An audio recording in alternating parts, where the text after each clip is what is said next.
નિર્મળ જલની ધાર ધરે કોઈ બેલી પત્ર ઉપહાર શિવાય ઓમ નમઃ કરે ઉચ્ચાર ધ્યાન શંકરનું ધરે ધર્મ અર્થ ને કામ મોક્ષ સહુ ચારુ ફળ ને શામ સદા શિવ આમ ધામ ને ઠામ સમર્પે સેવક દ્વારે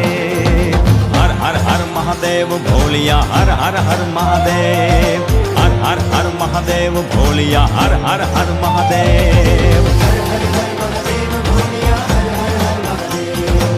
શિવ સમાન કોઈ